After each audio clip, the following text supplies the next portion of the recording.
Tu ne voleras point, tu ne tueras point, tu ne commettras point d'adultère. Ces mots, vous les connaissez par cœur. Vous les avez entendus à la messe, au catéchisme, dans les films. On vous a dit qu'ils venaient de Dieu. Mais si je vous disais qu'un roi païen de Babylone les avait gravés dans la pierre, 1000 ans avant Moïse. À 20 ans, on croit que tout commence avec nous. À 60, on sait que tout a déjà été dit, pensé, vécu. Les vérités qu'on nous présente comme éternelles, elles ont souvent 1000 ans de plus qu'on ne le croit. Vous avez le recul nécessaire pour accepter cette vérité. Rien n'est vraiment nouveau. Tout est recyclage, même les 10 commandements. Surtout les 10 commandements. Avant de continuer, une question simple. Êtes-vous prêt à découvrir que les fondements de votre culture ne sont pas ce qu'on vous a enseigné? Parce que cette vidéo va vous montrer des stèles gravées, des tablettes d'argile conservées au Louvre, des preuves matérielles que vous pouvez aller vérifier vous-même. Si vous avez 50, 60, 70 ans, vous avez appris à distinguer les faits de la propagande. Vous avez vu assez de vérités officielles s'effondrer pour savoir que questionner n'est pas trahir. Si vous êtes plus jeune, mais cherchez la même rigueur intellectuelle, bienvenue. L'âge n'est qu'un nombre, c'est l'honnêteté qui compte. Maintenant, si vous préférez que vos certitudes restent intactes, je comprends, vraiment. Le confort a de la valeur. Mais ici, nous examinons les preuves, pas les croyances. À vous de décider si vous restez. Une dernière chose avant de commencer. Cette chaîne ne cherche pas à détruire votre foi. Elle existe pour une raison simple. Vous donner les outils pour voir. Voir comment les textes sacrés ont été construits. Voir comment l'histoire révèle les origines humaines de ce qu'on dit divin. Et ensuite, c'est votre choix. Croire avec les yeux ouverts ou choisir un autre chemin. Les deux sont respectables. Mais vous méritez de choisir en connaissance de cause. Voilà le recul nécessaire.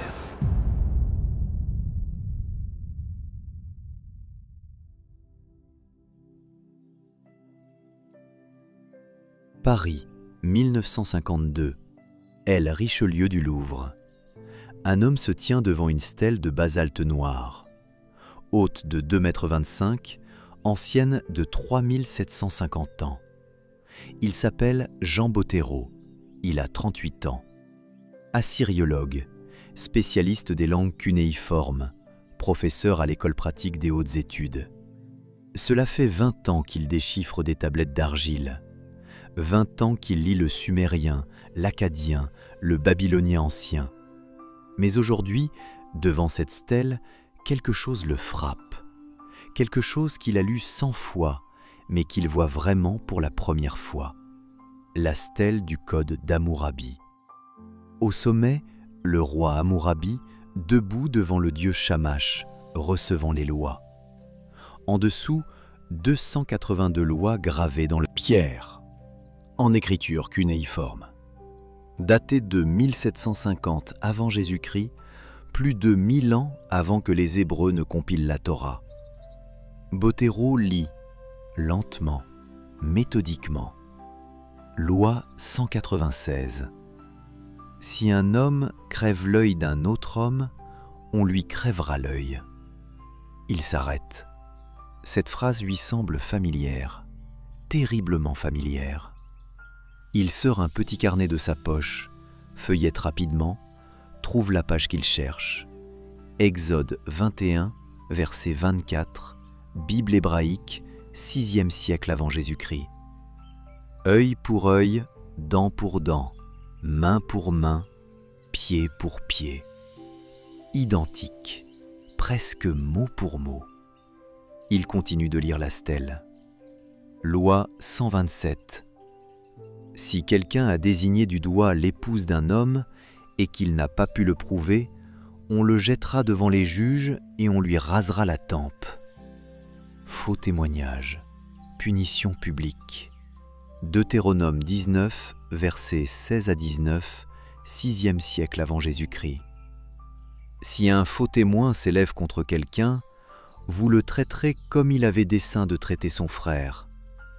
Même principe, même logique, même préoccupation juridique.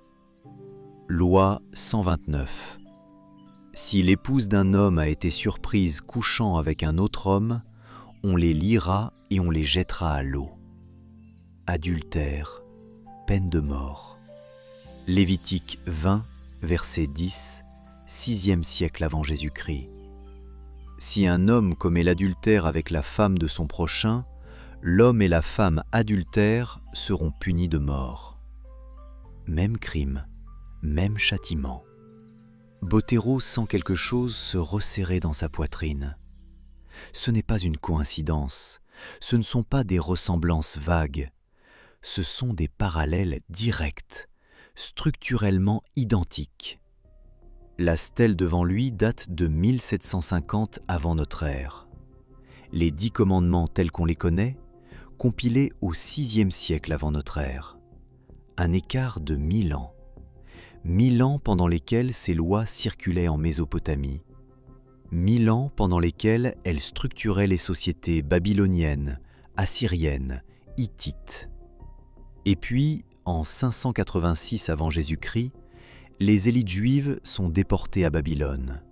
50 ans d'exil, 50 ans de contact direct avec ses codes légaux.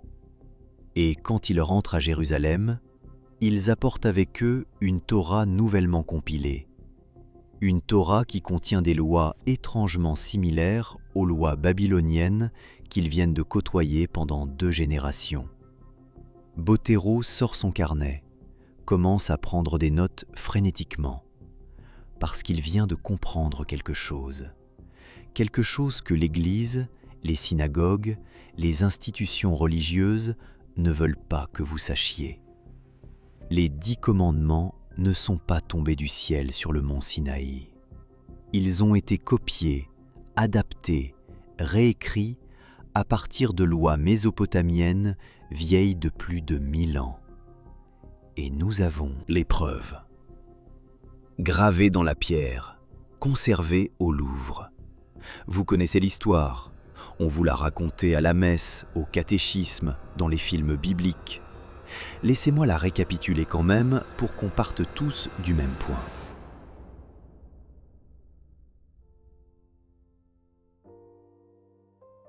Exode chapitre 19 à 20, Mont Sinaï. Vers 1200 avant Jésus-Christ selon la tradition. Les Hébreux viennent de fuir l'Égypte. 40 jours de marche dans le désert. Moïse les guide, cet homme de 80 ans qui a vu Dieu dans un buisson ardent. Arrivé au pied du mont Sinaï, Moïse monte seul au sommet. La montagne fume, le tonnerre gronde, les éclairs déchirent le ciel. Le peuple attend en bas, terrifié. Et là-haut, dans le feu et la fumée, Dieu parle à Moïse.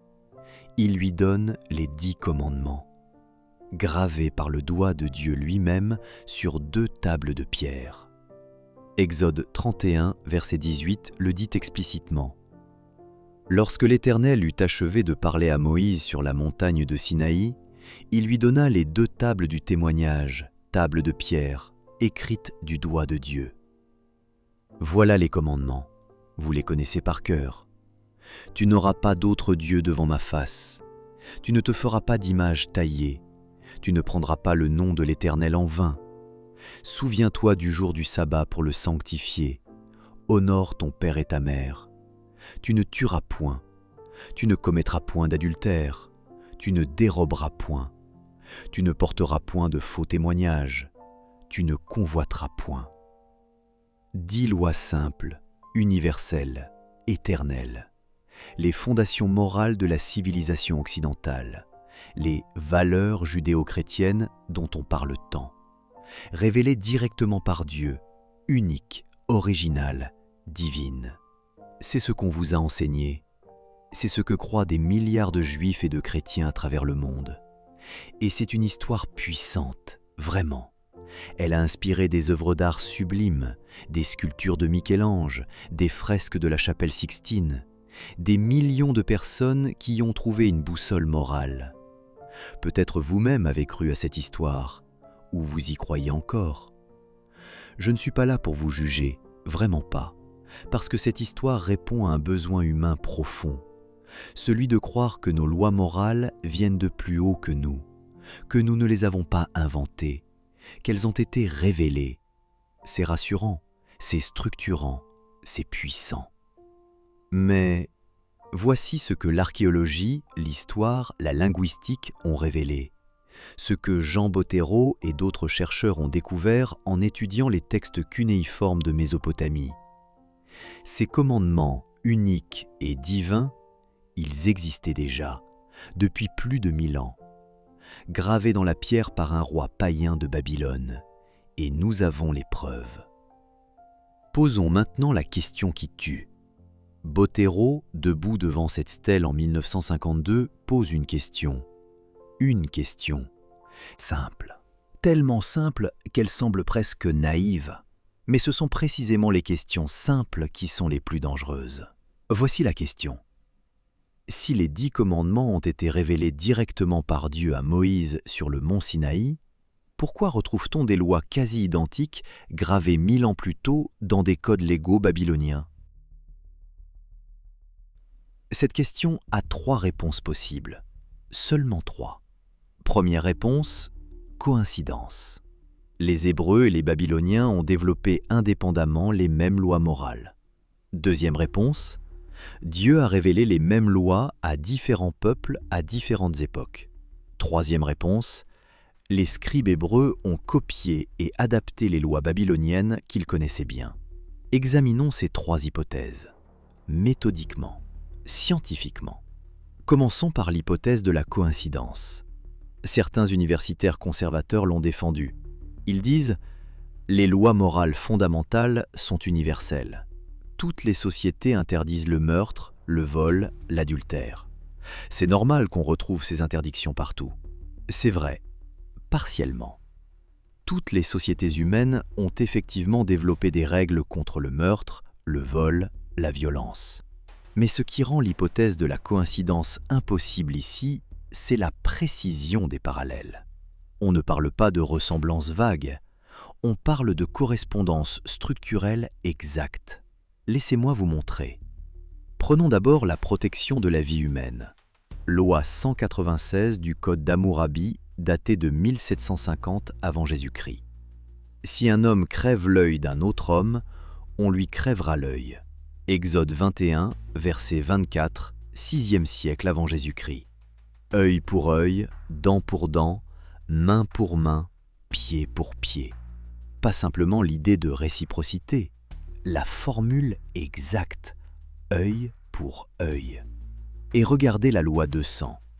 Si un homme brise la dent d'un homme de son rang, on lui brisera la dent. Exode 21, verset 24, dent pour dent. Même formulation, même structure. Maintenant, pour la protection de la propriété. Loi 6 du Code d'Hammurabi, 1750 avant Jésus-Christ. Si quelqu'un vole le bien d'un dieu ou du palais, cet homme sera mis à mort, et celui qui a reçu de ses mains l'objet volé sera mis à mort. Exode 22, versets 1 à 4, 6e siècle avant Jésus-Christ. Si un homme dérobe un bœuf ou un agneau, il fera une restitution. Si ce qu'il a dérobé se trouve encore vivant entre ses mains, il fera une restitution au double. Même catégorie juridique. Vol de biens, restitution, proportionnalité de la peine. Ce ne sont pas des convergences morales générales, ce sont des structures légales identiques. Examinons maintenant la protection du mariage et de la famille. Loi 129 du Code d'Hammurabi, 1750 avant Jésus-Christ.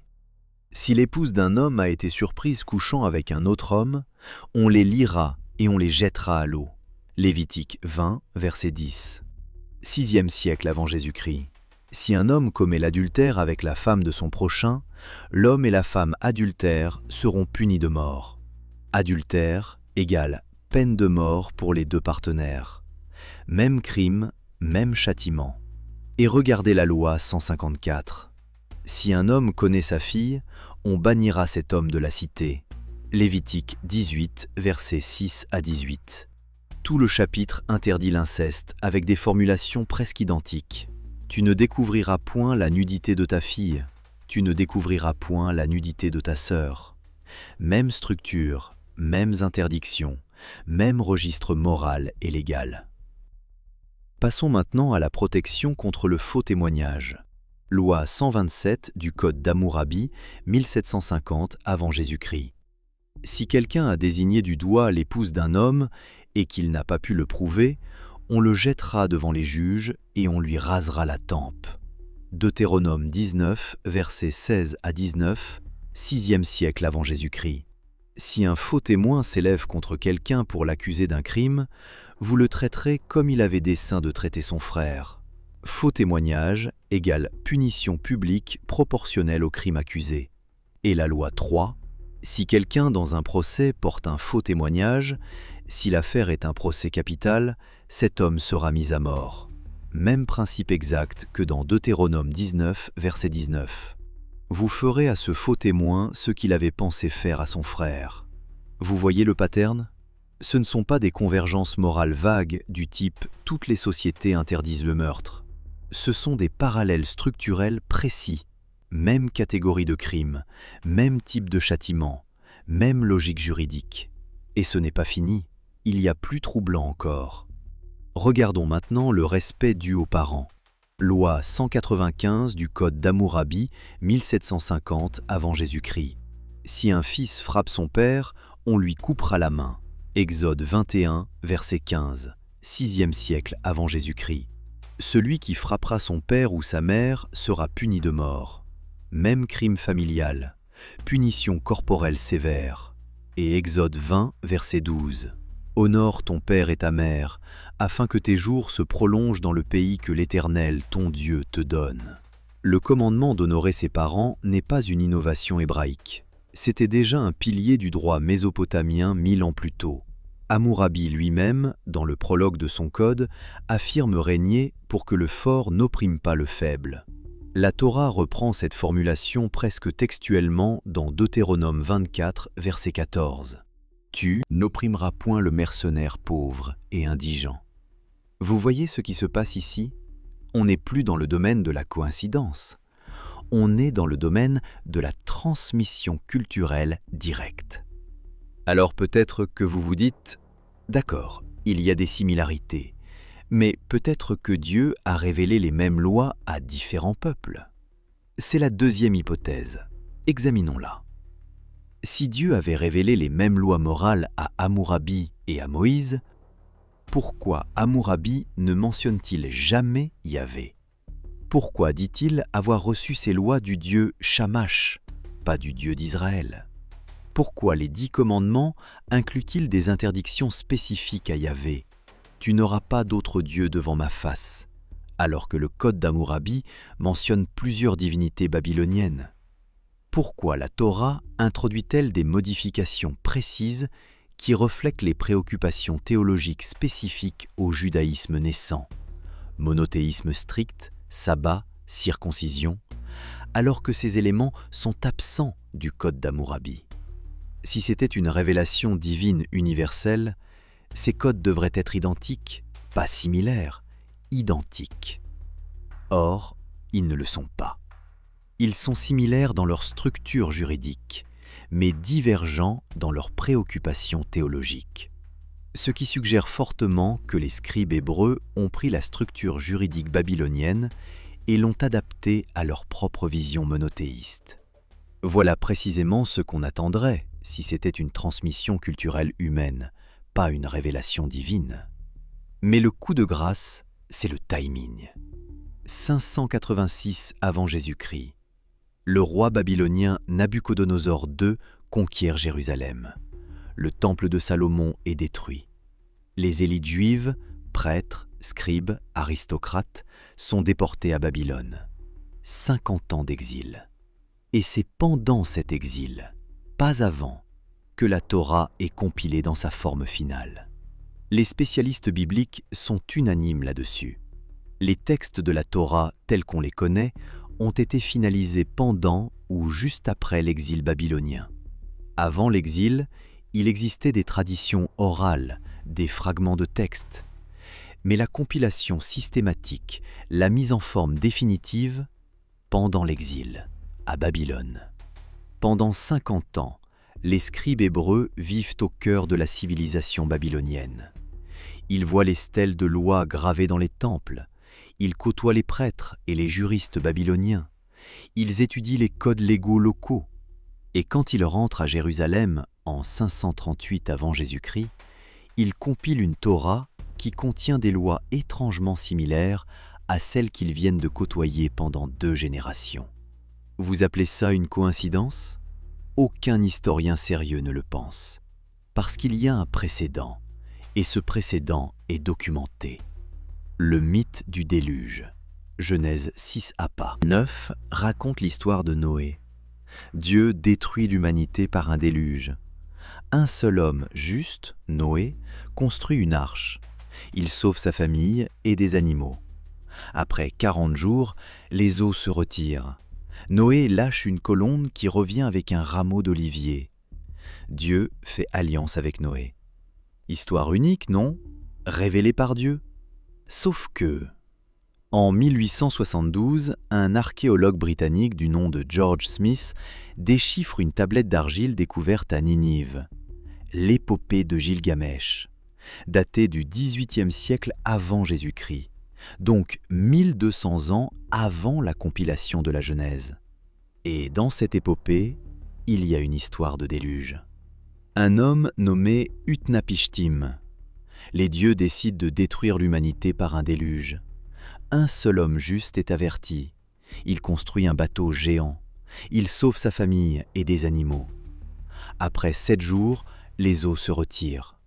Utnapishtim lâche une colombe qui revient. Puis il lâche un corbeau qui ne revient pas. Les dieux font alliance avec Utnapishtim. Les parallèles ne sont pas vagues. Ils sont structurellement identiques. Bateau géant, sauvegarde d'un homme juste, déluge universel, oiseau lâché pour tester les eaux, alliance divine après le déluge. Même dans les détails, la colombe, le rameau, l'alliance arc-en-ciel. Quand George Smith présente sa découverte en 1872, l'Église anglicane entre en crise. Parce que ça veut dire une chose. Le récit biblique du déluge n'est pas une révélation divine unique. C'est une adaptation d'un mythe mésopotamien plus ancien.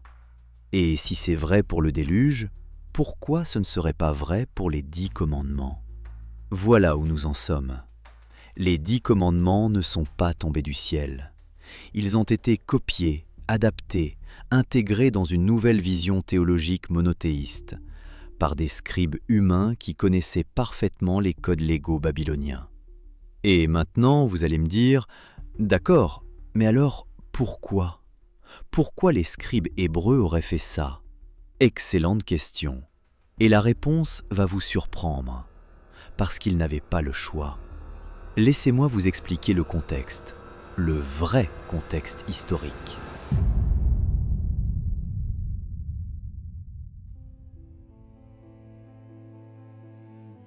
« 586 avant Jésus-Christ. Jérusalem tombe. Le roi Sédécias est capturé. Ses fils sont exécutés devant lui. Puis on lui crève les yeux. Le temple, le cœur spirituel du judaïsme, est rasé. Ses trésors sont pillés. Ses prêtres sont massacrés ou déportés. Les élites juives, prêtres, scribes, aristocrates, lettrés, sont emmenés à Babylone, enchaînés, humiliés, dépossédés de tout. Et là-bas, à Babylone, ils se retrouvent face à une civilisation écrasante, des villes gigantesques, des temples immenses, des jardins suspendus, une administration sophistiquée, des bibliothèques remplies de tablettes cunéiformes, une civilisation qui fonctionne depuis 1500 ans, avec des codes légaux, écrits, structurés, efficaces. Et les Hébreux, ils n'ont plus rien. Plus de temple, plus de roi, plus de pays, plus d'identité politique. Ils risquent de disparaître. Comme les Édomites, comme les Moabites, comme tous ces petits peuples du Levant qui ont été absorbés, assimilés, effacés de l'histoire. Alors, les scribes hébreux comprennent quelque chose. S'ils veulent survivre en tant que peuple, ils doivent créer quelque chose que personne ne peut leur enlever.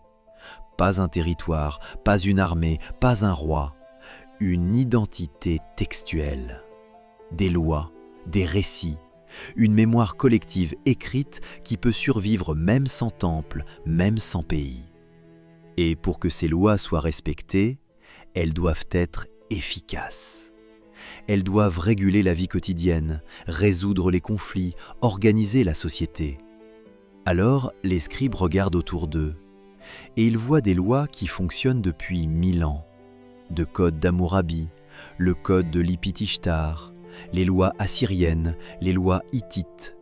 Des codes légaux testés par des siècles d'usage, qui ont fait leurs preuves.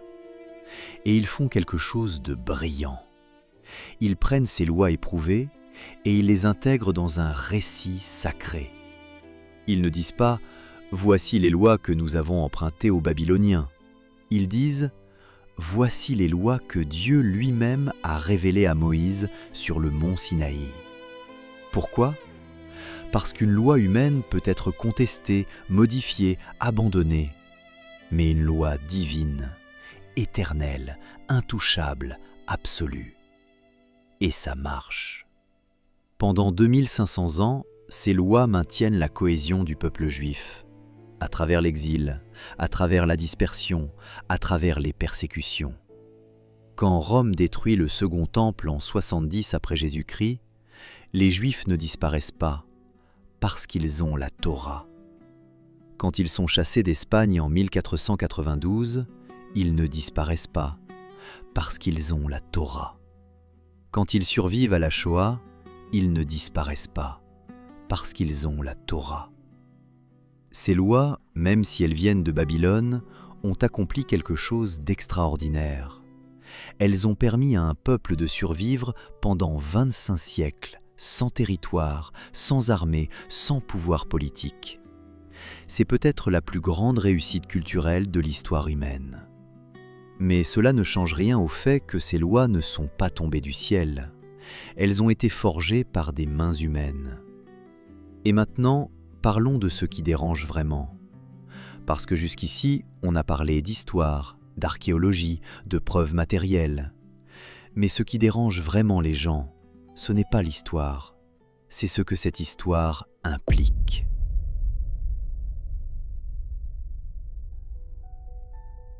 Si les 10 commandements ont été copiés des lois babyloniennes, si le récit du Sinaï est une construction narrative pour sacraliser ces lois, si tout ça vient d'êtres humains, pas de Dieu, alors qu'est-ce qui reste ?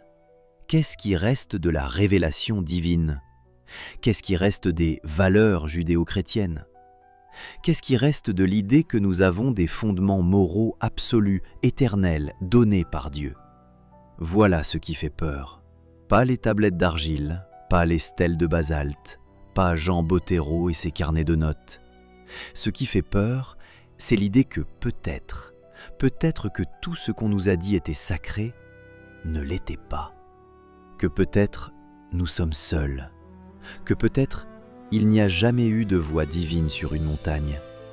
Que peut-être nous avons toujours dû créer nos propres lois, nos propres règles, notre propre sens. Et ça terrifie les gens. Alors, ils réagissent de 3 manières. Première réaction, le déni. Ces parallèles ne prouvent rien, c'est une coïncidence. Ou alors, Dieu a révélé les mêmes lois à plusieurs peuples. Nous avons vu pourquoi cette réponse ne tient pas face aux preuves. Deuxième réaction, la minimisation. D'accord, il y a des similitudes, mais les 10 commandements contiennent aussi des éléments uniques, le monothéisme, le sabbat. Donc, il reste une révélation divine. C'est vrai, les 10 commandements contiennent des éléments uniques. Mais ces éléments uniques ne sont pas les lois morales elles-mêmes. Ce sont les ajouts théologiques, l'interdiction des autres dieux, l'interdiction des images taillées, le sabbat, précisément les éléments qui servent à distinguer le peuple juif des autres peuples. Précisément ce qu'on attendrait si des scribes humains voulaient créer une identité distinctive en adaptant des lois existantes. Donc non, ces ajouts ne prouvent pas l'origine divine. Au contraire, ils confirment l'origine humaine. Troisième réaction, l'attaque personnelle. Vous ne respectez pas la foi des gens, vous détruisez leurs croyances. À cela, je réponds simplement, je respecte profondément la foi des gens. Vraiment. Mais je respecte encore plus la vérité. Et je respecte votre intelligence. Vous avez 50, 60, 70 ans. Vous avez vu assez de vérités officielles s'effondrer pour savoir qu'on peut gérer la complexité. Vous n'avez pas besoin qu'on vous protège de la réalité. Et voici la réalité. Les 10 commandements ne viennent pas de Dieu. Ils viennent de Babylone. Cela ne les rend pas moins importants, cela ne les rend pas moins utiles, mais cela change fondamentalement la manière dont nous devons les considérer. Si ces lois viennent de Dieu, alors elles sont absolues, éternelles, intouchables. Mais si ces lois viennent d'êtres humains, alors elles sont contextuelles, historiques, modifiables. Et nous avons le droit, non, le devoir de les questionner, de les adapter, de les améliorer. Parce que si des scribes babyloniens en 1750 avant Jésus-Christ ont pu créer des lois pour organiser leur société, si des scribes hébreux en 586 avant Jésus-Christ ont pu adapter ces lois pour sauver leur peuple, alors nous, en 2025 après Jésus-Christ, nous avons le droit de créer nos propres lois, adaptées à notre temps, à nos valeurs, à nos connaissances. Nous ne sommes pas liés par des commandements gravés dans la pierre il y a 3000 ans. Nous sommes libres. Libres de construire une morale basée sur la raison, l'empathie, l'expérience humaine. Libres de rejeter ce qui ne fonctionne plus. Libres d'embrasser ce qui nous élève. Voilà ce que signifie vraiment reconnaître l'origine humaine des 10 commandements. Ce n'est pas une perte, c'est une libération. Alors maintenant, que fait-on de tout ça ? Vous venez de passer plus de 30 minutes à écouter une déconstruction méthodique de l'un des mythes fondateurs de votre culture.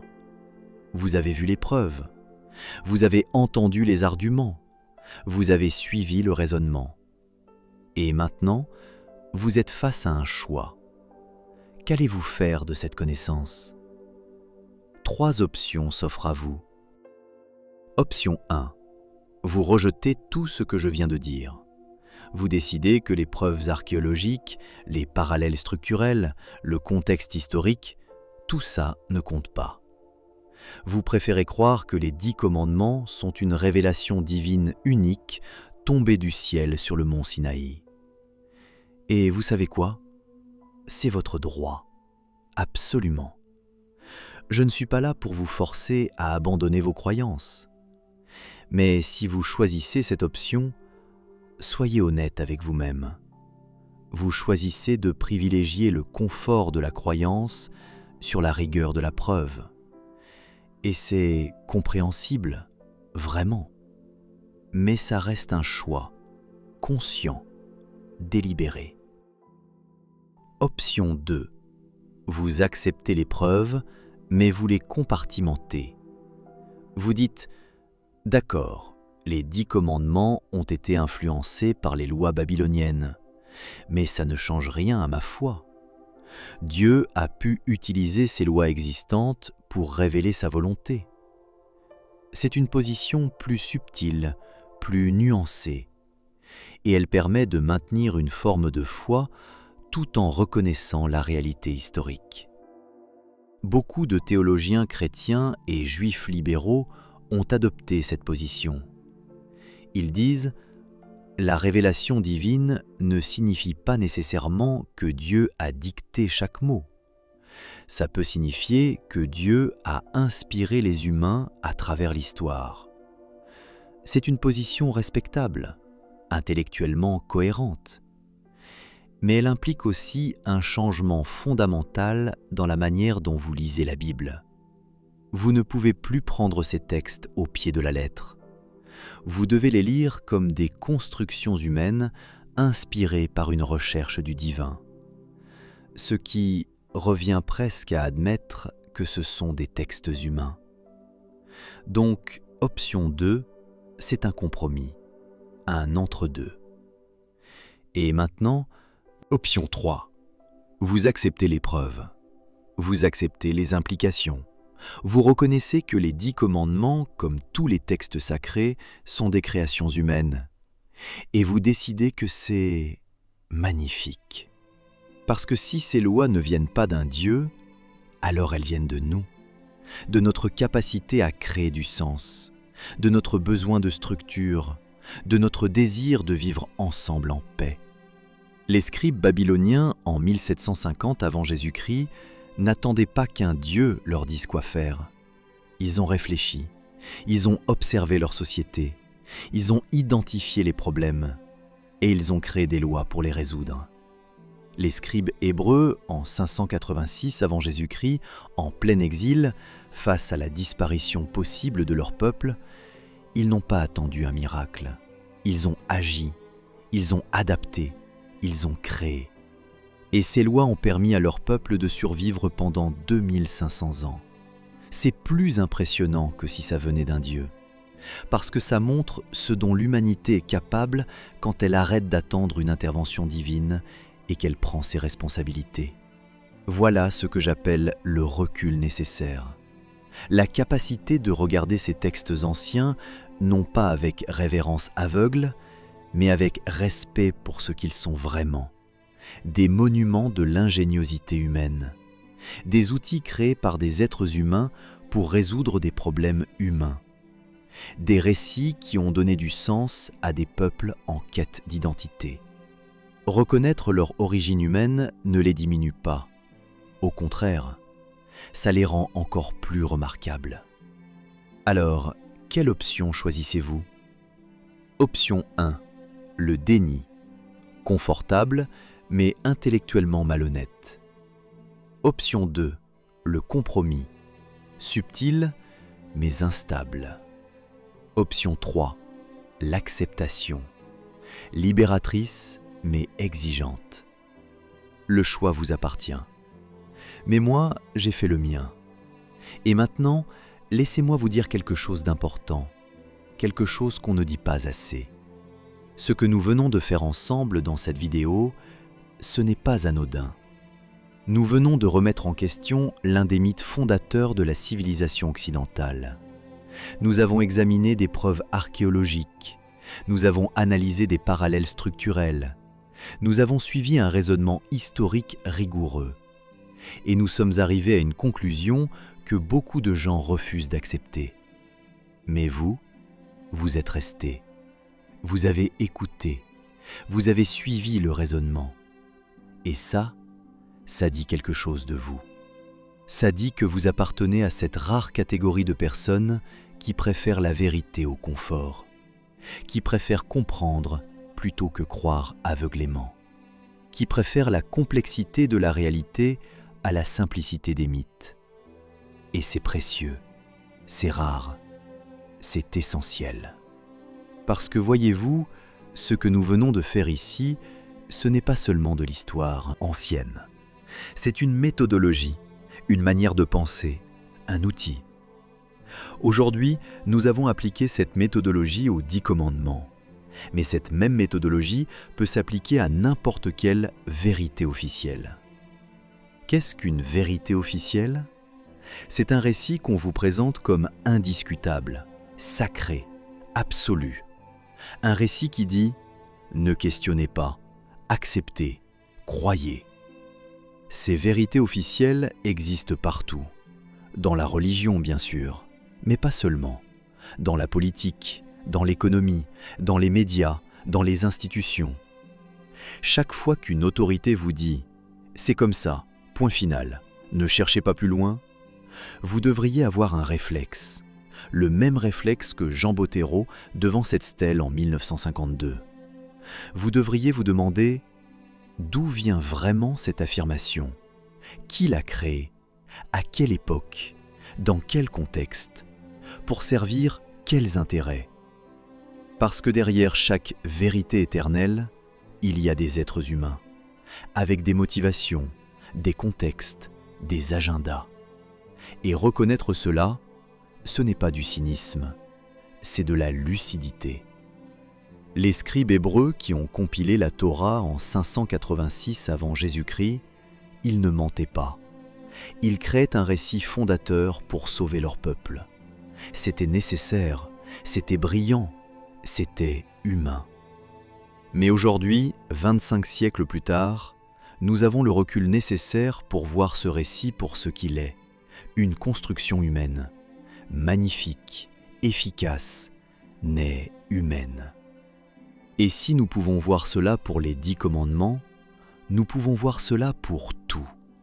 Pour les vérités économiques qu'on nous présente comme des lois naturelles, pour les systèmes politiques qu'on nous dit être les seuls possibles, pour les structures sociales qu'on nous présente comme éternelles.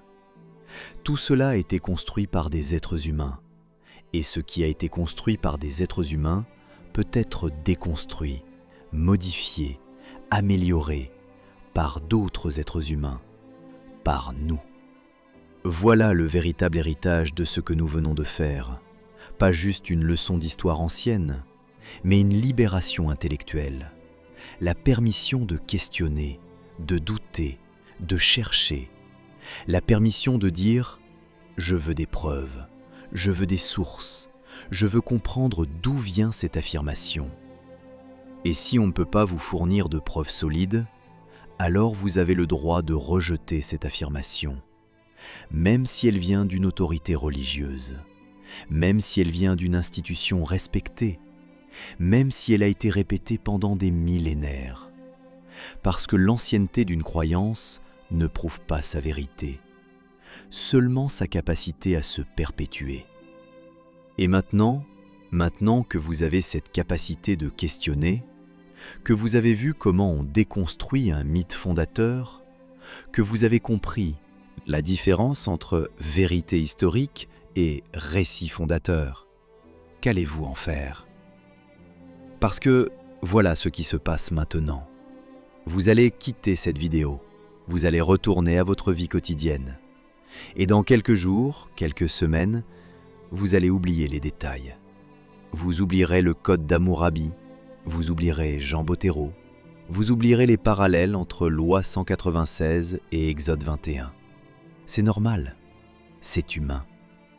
Mais il y a une chose que je veux que vous reteniez, une seule chose. La voici. Rien n'est sacré simplement parce qu'on le déclare sacré. Tout ce qui est présenté comme vérité éternelle a été créé par des êtres humains, à un moment précis de l'histoire, pour des raisons précises. Et vous avez le droit, non, le devoir de demander quand, par qui, pourquoi. Si vous retenez cette seule idée, si vous l'appliquez dans votre vie, alors cette vidéo aura accompli sa mission. Mais il y a plus. Parce que vous n'êtes pas seul à avoir regardé cette vidéo. Vous faites partie d'une communauté, petite certes, mais réelle. Une communauté de gens qui refusent de cesser d'apprendre, de questionner, de grandir. Une communauté qui a compris que le recul nécessaire, ce n'est pas une question d'âge, c'est une question d'honnêteté intellectuelle. Et cette communauté, elle a besoin de vous. Pas de votre argent, pas de votre temps. Elle a besoin que vous transmettiez. Parce que voici ce qui va se passer dans les années qui viennent. Les institutions religieuses vont continuer de raconter leurs mythes fondateurs comme des vérités absolues.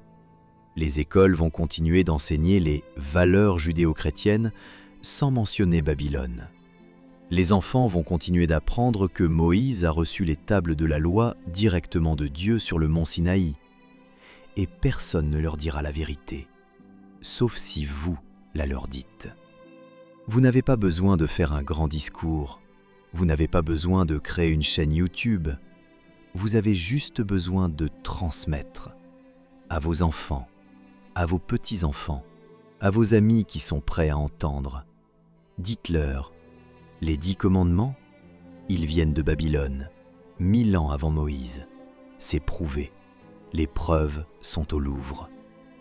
C'est tout, juste cette information, simple, factuelle, et laissez-la germer. Parce que cette information, elle a le pouvoir de libérer. Elle dit, vous n'êtes pas liés par des lois tombées du ciel.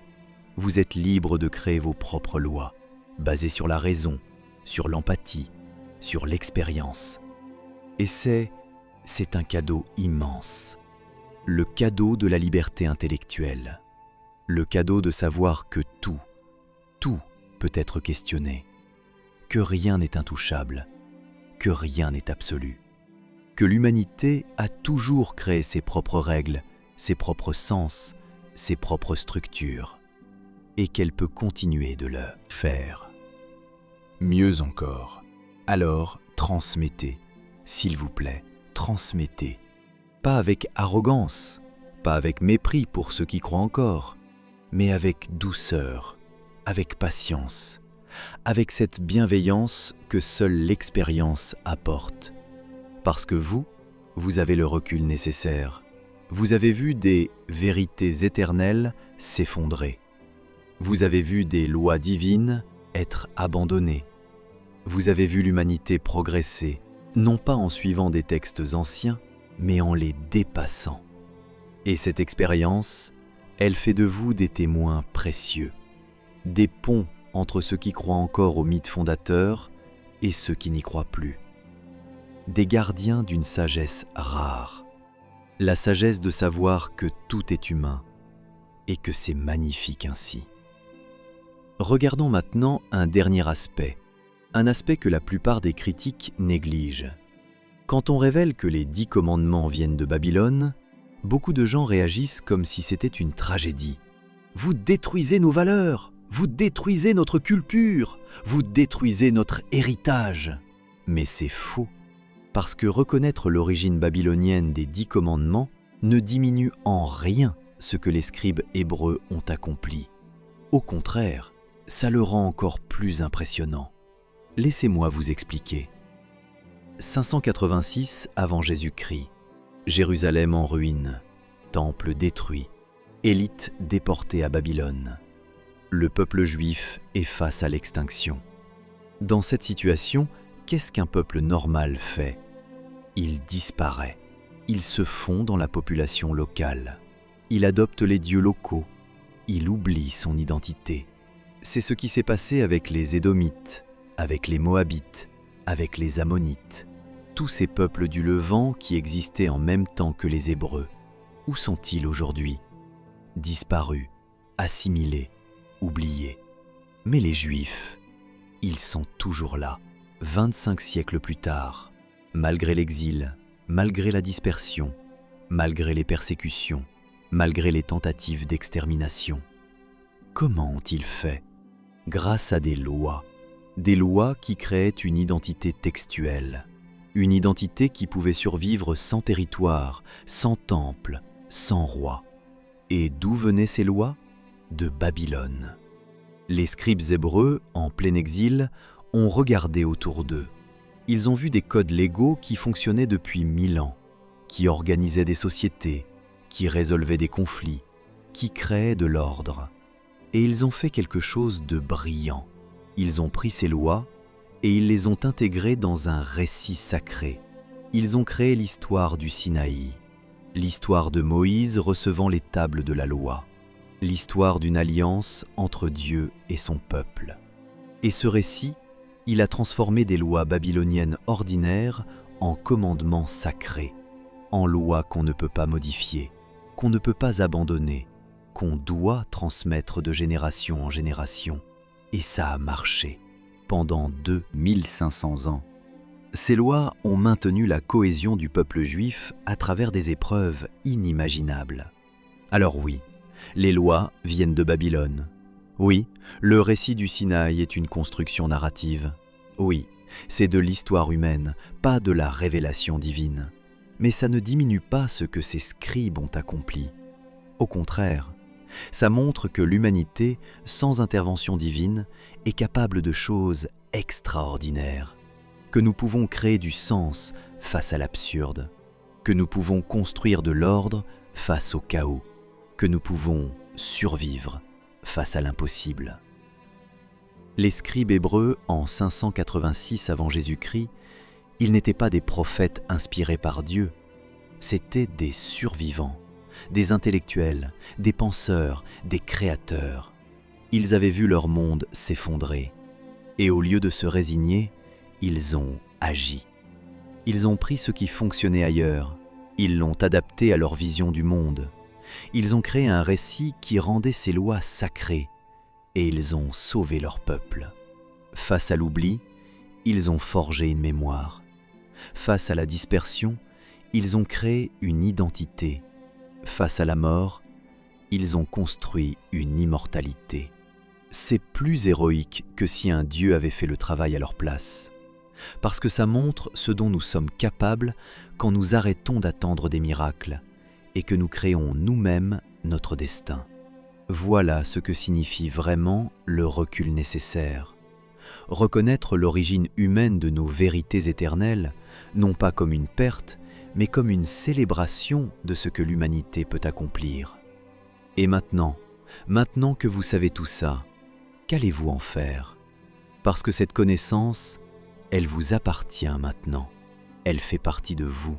Vous ne pourrez plus regarder les 10 commandements de la même manière.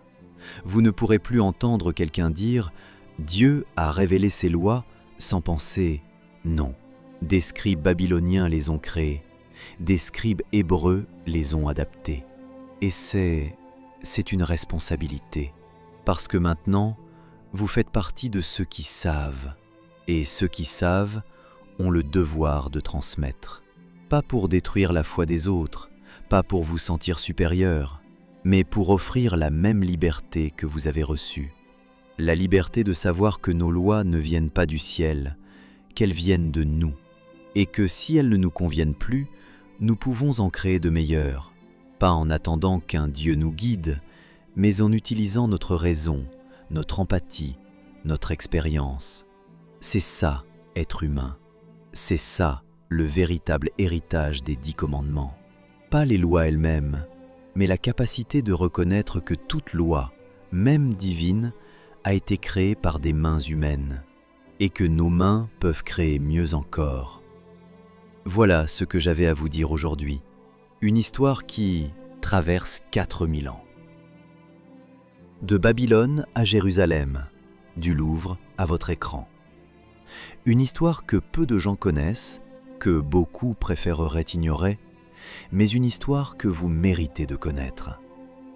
Si ce voyage intellectuel vous a marqué, si vous sentez que quelque chose a changé dans votre façon de voir ces textes, faites 2 choses simples mais essentielles. Premièrement, abonnez-vous à cette chaîne. Pas par habitude, pas par politesse, mais parce que dans un océan de contenus superficiels qui promettent des réponses rapides, certaines vérités profondes ont besoin de trouver leur public.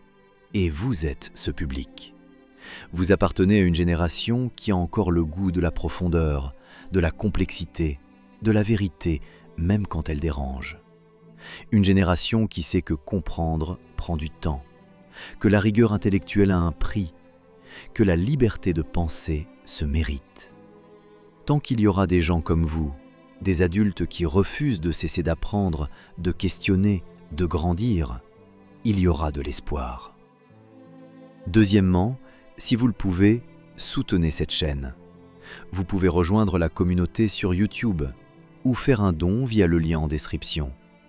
Mais comprenez bien, que vous vous abonniez ou non, que vous souteniez ou non, cette vidéo vous appartient maintenant. Les connaissances qu'elle contient sont à vous, pour toujours. Vous pouvez la revoir, la partager, en discuter avec vos proches. Personne ne vous les reprendra. Parce que la vérité, une fois transmise, ne peut plus être enfermée. Elle germe, elle se propage, elle libère. Il y a 4000 ans, un roi de Babylone a fait graver des lois dans la pierre. Il pensait qu'elles dureraient pour l'éternité. Il avait raison, mais pas comme il l'imaginait. Ces lois ont voyagé, elles ont été copiées, adaptées, réécrites. Elles ont traversé le désert avec des scribes en exil. Elles ont été présentées comme paroles divines sur une montagne sacrée. Elles ont structuré des civilisations pendant des millénaires. Et aujourd'hui, vous connaissez leur vraie histoire. Vous savez qu'elles viennent de Babylone, pas du ciel. Vous savez qu'elles ont été créées par des humains, pour des humains. Qu'allez-vous faire de cette connaissance ? La vérité ne descend pas d'en haut, elle se construit ici-bas, par des scribes qui refusent de disparaître, par des chercheurs qui refusent de mentir, par des gens comme vous qui refusent de cesser de questionner. Les 10 commandements ne sont pas tombés du ciel, ils ont été forgés par des mains humaines, et vos mains peuvent forger mieux encore.